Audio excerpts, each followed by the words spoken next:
Hi friends, electrical பட்டறை இந்த channel மூலமாக உங்களை சந்திக்கிறதுல ரொம்ப சந்தோஷமாக இருக்குது. இந்த சேனல் என்ன பார்க்க போகிறோம்னா, ஒரு எலக்ட்ரிக்கல் இன்ஜினியர்ஸ் என்னென்னலாம் தெரிஞ்சுக்கணும் அப்படிங்கிறது தான். சரி வாங்க பார்க்கலாம்.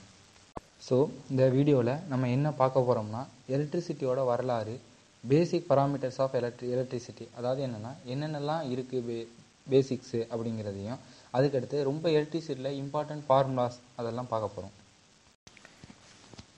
History of electricity.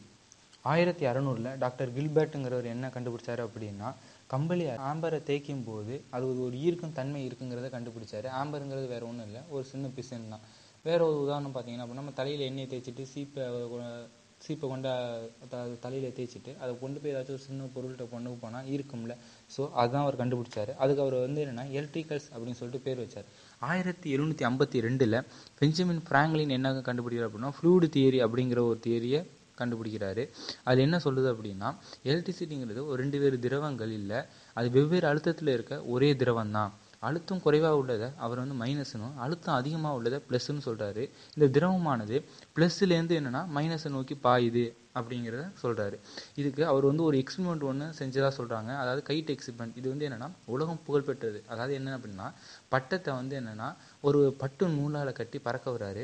அப்போ அதில் இடி பாஸ் ஆகுது. அந்த இடி பட்டு நூல் மூலியமாக அதை சேகரிச்சாரு அப்படின்னு சொல்லலாம். ஆனால் இது பாசிபிள் கிடையாது. ஏன்னா இடிங்கிறது ஹை வோல்டேஜ். ஆனால் அது வரலாறுல அவர் அப்படி செஞ்சு பார்த்தாரு அப்படிங்கிறத சொல்கிறாங்க. இவர் தான் ஃபஸ்ட்டு இடி ஒரு எலக்ட்ரிசிட்டி, அது ஒரு மின்சாரம் அப்படிங்கிறத கண்டுபிடிச்சவரும் இவர் தான். 1775 ஆண்டியர் மெரைன் ஆம்பர் அப்படிங்கிறவர் என்ன கண்டுபிடிக்கிறார் அப்படின்னா, கரண்ட்டை மெஷர் பண்ணுற ஒரு டிவைஸ் ஒன்று கண்டுபிடிக்கிறாரு. அதனால தான் நம்ம கரண்ட்டை எப்பயுமே ஆம்பியர்ஸ் அப்படிங்கிறத நம்ம சொல்கிறோம். ஓகேவா? அதுக்கடுத்து 1800 வோல்டா அப்படிங்கிறவர் என்ன கண்டுபிடிக்கிறாரு அப்படின்னா, பேட்ரி வோல்டா தான் ஃபஸ்ட்டு பேட்டரியை கண்டுபிடிக்கிறாரு. இதில் அவர் எப்படி இந்த பேட்டரியை கண்டுபிடிச்சார் அப்படின்னா, காப்பர் ஜிங்க் காயினை என்ன பண்ணார் அப்படின்னா, ஒன்று மேலே ஒன்று மாற்றி அடுக்கி ஒரு பரப்பை ஏற்படுத்துகிறாரு. இதை ஏற்படுத்தி அதை நாக்கால் தொட்டு பார்க்குறாரு. ஒரு வித ஷாக் உணர்றாரு. ஸோ இதான் ஃபஸ்ட்டு பேட்டரியை கண்டுபிடிச்சது யாருன்னு பார்த்தீங்கன்னா வோல்டா. அதுக்கடுத்து 1800 கல்வானி அப்படிங்கிறவர் என்ன கண்டுபிடிக்கிறார் அப்படின்னா, அனிமல் எலக்ட்ரிசிட்டி அப்படின்னு சொல்லிட்டு ஒரு புது லா சொல்கிறாரு. அதில் அவர் என்ன சொல்ல வர்றாரு அப்படின்னா, எல்லா உயிரினத்துலேயும் எலக்ட்ரிசிட்டி இருக்குது. அதாவது எலக்ட்ரிசிட்டியை ஒரு உயிர் மேலே கொடுக்கும்போது அதாவது ஸ்டிமுலேட், அதாவது நம்மளோட தசையெல்லாம் தூண்டப்படும் அப்படிங்கிறத கண்டுபிடிக்கிறாரு. 1821 மிக்கல் ஃபாரடே என்ன பண்ணுறாரு அப்படின்னா, எலக்ட்ரோமேக்னெட்டிக் இண்டக்ஷனை கண்டுபிடிக்கிறாரு. 1827 ஜார்ஜ் செயின் ஓம் அப்படிங்கிறவர் ஓம்ஸ் லா கண்டுபிடிக்கிறாரு. அதுக்கடுத்து தாமஸ் ஆல்வா எடிசன் எல்லாம் பல்பு கண்டுபிடிச்சாங்க. அப்புறம் நிக்கோலா டெஸ்லா கண்டுபிடிச்சாரு. அதுக்கடுத்து 1831 ஜோசப் ஹென்றி டிசி மோட்டாரோட புரோட்டோடைப்பை கண்டுபிடிக்கிறாரு. 1865 மேக்ஸ்வெல் எலக்ட்ரோமேக்னெட்டிக் லாஸ் கண்டுபிடிக்கிறாரு. 1891 ஜான்சன் ஸ்டோனி அப்படிங்கிறவர் ஃபஸ்ட்டுன்னு எலக்ட்ரான் அப்படிங்கிற ஒரு வார்த்தையை கண்டுபிடிச்சது யாருன்னு பார்த்தீங்கன்னா ஜான்சன் ஸ்டோனி அப்படிங்கிறவர் தான். அதாவது அவர் எலக்ட்ரிக்கல் ப்ளஸ் அயான் ரெண்டுமே சேர்ந்தது தான் எலக்ட்ரான் அப்படிங்கிறத கண்டுபிடிக்கிறார்.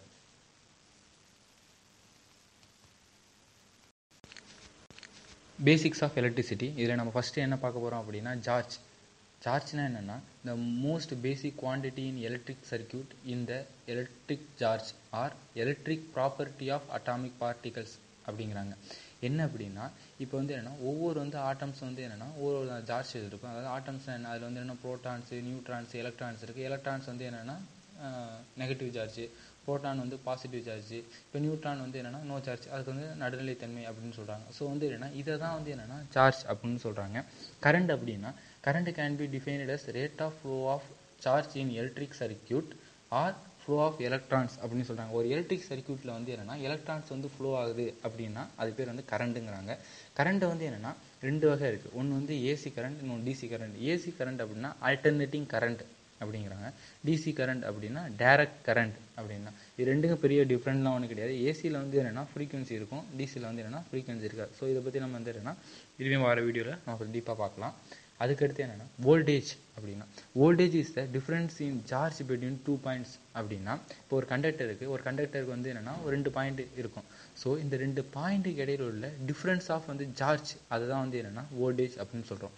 ரெசிஸ்டன்ஸ் அப்படின்னா, resistance is the material density to resist the flow of charge அப்படின்னா, இப்போ ஒவ்வொரு வந்து என்னென்னா கண்டக்டர் எடுத்துக்கலாம், இல்லைன்னா ஒரு மெட்டீரியல் எடுத்துக்கலாம். ஒவ்வொரு கண்டக்டருக்கும் ஒவ்வொரு மெட்டீரியலுக்கும் வந்து என்னென்னா ரெசிஸ்டன்ஸ் வேல்யூ அப்படின்னு சொல்லிட்டு ஒன்று இருக்கும்.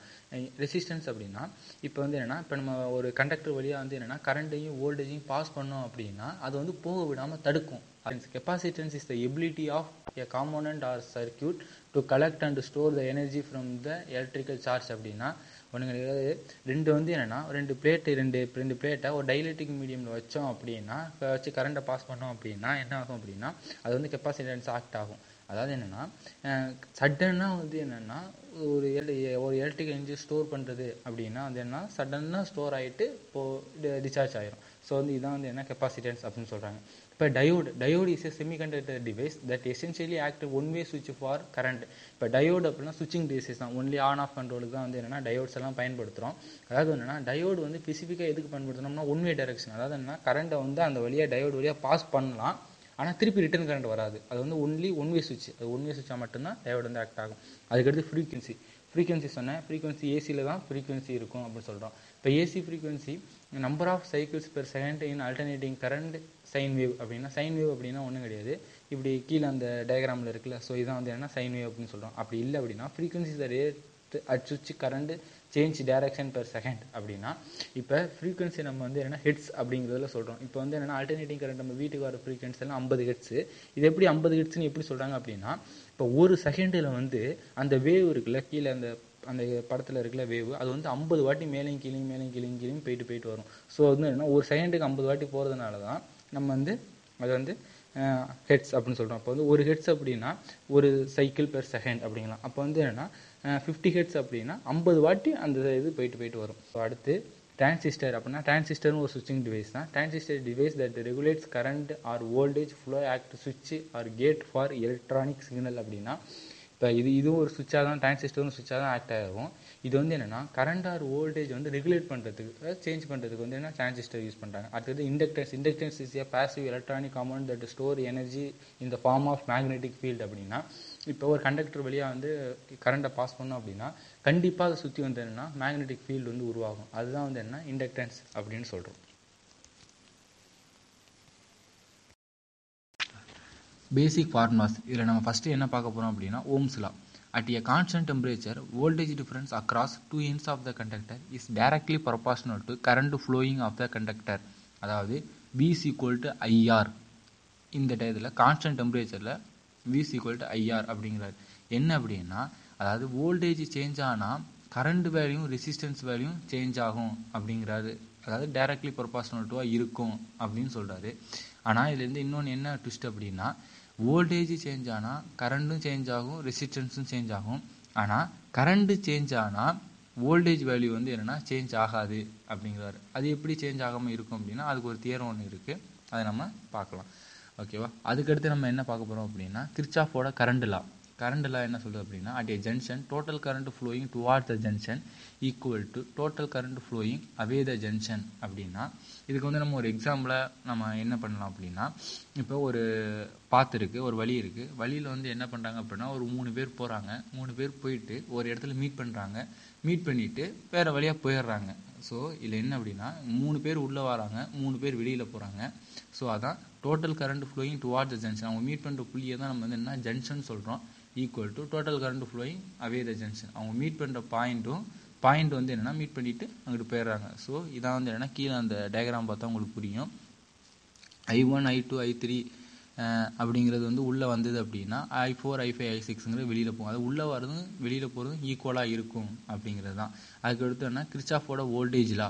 கிர்ச்சாஃபோட வோல்டேஜ் லா என்ன சொல்லுது அப்படின்னா if any closed network the algebraic sum of voltage drop across the circuit elements is equal to algebraic sum of EMF of the path அப்படின்னா இதுக்கும் நம்ம வந்து அந்த மாதிரி ஒரு எக்ஸாம்பிள் எடுத்துக்கலாம். என்ன அப்படின்னா ஒரு ஃப்ரெண்ட் என்ன பண்ணுறாரு அப்படின்னா ஒரு பாத் வழியாக போகிறாரு. அங்கங்கே பாத்தில் வந்து என்னென்னா அவரோட ஃப்ரெண்ட்ஸ் எல்லாம் இருக்காங்க. ஸோ அவர் வந்து என்னென்னா ஒவ்வொரு ஃப்ரெண்ட்ஸாக மீட் பண்ணிட்டு போகிறாரு. இந்த லா படி நம்ம பார்த்தோம் அப்படின்னா அதாவது அவர் வந்து எத்தனை ஃப்ரெண்ட்ஸை வந்து மொத்தமாக மீட் பண்ணுறாரு அப்படிங்கிறது எதுக்கு ஈக்குவலாக இருக்கும் அப்படின்னா அந்த பாத்தில் வந்து எத்தனை ஃப்ரெண்ட்ஸ் இருந்தாங்க அப்படிங்கிறது ஈக்குவலாக இருக்கும். ஸோ இதான் வந்து என்னென்னா கிர்ச்சாஃபோட வோல்டேஜ் லா. அதுக்கடுத்து என்னென்னா எலக்ட்ரோமேக்னெட்டிக் இண்டக்ஷன் அப்படின்னா எலக்ட்ரோமேக்னெட்டிக் இண்டக்ஷன் அப்படின்னா means electrically induced the magnetic field அப்படின்னா ஒன்றும் கிடையாது. ஒரு வந்து கண்டக்டரில் வந்து என்னென்னா கரண்ட்டை பாஸ் பண்ணோம் அப்படின்னா எலக்ட்ரிக் வந்து என்னென்னா மேக்னெட்டிக் ஃபீல்டு வந்து என்னென்னா ப்ரொடியூஸ் ஆகும். அதாவது என்னென்னா இப்போ ஒரு பிரைமரி சர்க்யூட்டில் வந்து என்னென்னா கரண்ட்டை பாஸ் பண்ணோம் அப்படின்னா செகண்டரி சர்க்யூட்டில் வந்து ஃப்ளெக்ஸ் லிங்கேஜ் மூலியமாக வந்து என்னென்னா மேக்னெட்டிக் ஃபீல்டு வந்து என்னென்னா ப்ரொடியூஸ் ஆகும். இதை வந்து என்னென்னா எலக்ட்ரோ மேக்னெட்டிக் இண்டக்ஷன் அப்படின்னு சொல்லுவோம். அதுக்கடுத்து ஃபாரடே லாஸ். அதில் ஃபாரடேயோட ஃபர்ஸ்ட் லா அப்படின்னா என்னென்னா whenever a conductor cuts the magnetic flux lines EMF induced of the conductor. அதாவது என்னென்னா எப்பப்பெல்லாம் மேக்னெட்டிக் ஃப்ளக்ஸ் லைன் வந்து ஒரு கண்டக்டர் மூலியமாக கட் ஆகுதோ அப்பப்பெல்லாம் வந்து என்னென்னா EMF அதாவது எலக்ட்ரோ மேக்னெட்டிக் ஃபீல்டு வந்து என்னென்னா கண்டக்டரில் ப்ரொடியூஸ் ஆகும் அப்படிங்கிறத சொல்கிறாரு. ஃபாரடேயோட செகண்ட் லா என்ன சொல்லுது அப்படின்னா the magnitude of induced EMF equal to rate of change of flux linkage. அப்படின்னா அதாவது என்னென்னா ஃப்ளக்ஸ் லிங்கேஜ் வந்து என்னென்னா equal to magnitude of induced EMF. அதாவது அந்த இன்டியூஸ்டு EMF வந்து எதுக்கு ஈக்குவலாக இருக்கும் அப்படின்னா rate of change of flux linkage அதான் ஈக்குவலாக இருக்கும் அப்படின்னு சொல்கிறாங்க. இதான் வந்து என்னென்னா ஃபாரடேயோட செகண்ட் லா.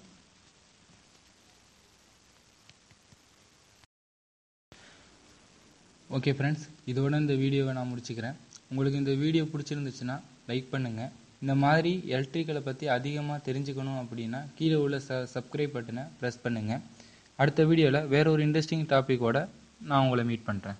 Thank you friends.